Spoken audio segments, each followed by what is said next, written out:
Da mwanangu, yani mimi sina upepo kabisa na madem ndugu yangu.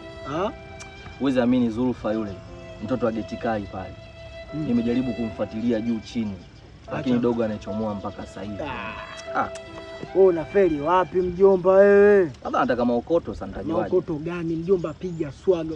Wewe mimi napiga swaga mzee.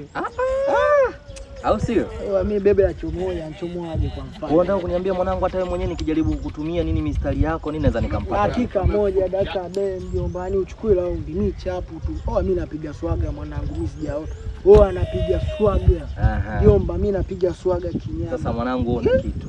Yaani natakiwa mimi sasa ndio niwe sambamba muda wote na wewe. Zaidi nipate vitu, Zulfa nimpate. Wewe Zulfa mimi namkubali afu nampenda sana. Wewe amini, unaona kama bebe inaokuja hapo mjomba. Kuachia. Mwanangu mimi siwezi. Basi mambo yako. Mimi napita nayo. Au vipi? Ngoja apite, ngoja. No mwanangu, leo nataka nione maujuzi. Ni maufundi.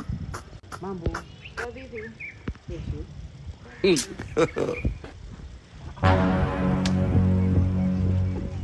God have mercy upon us.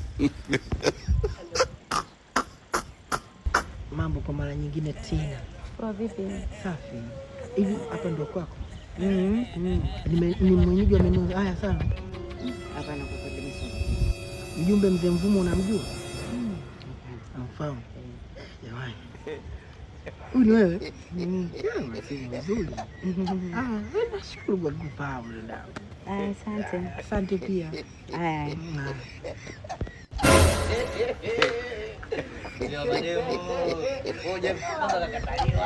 Rahisi ni ngumu. Umesagaza kwenye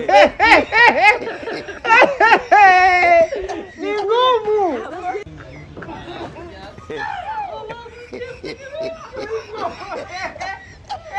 Goodbye.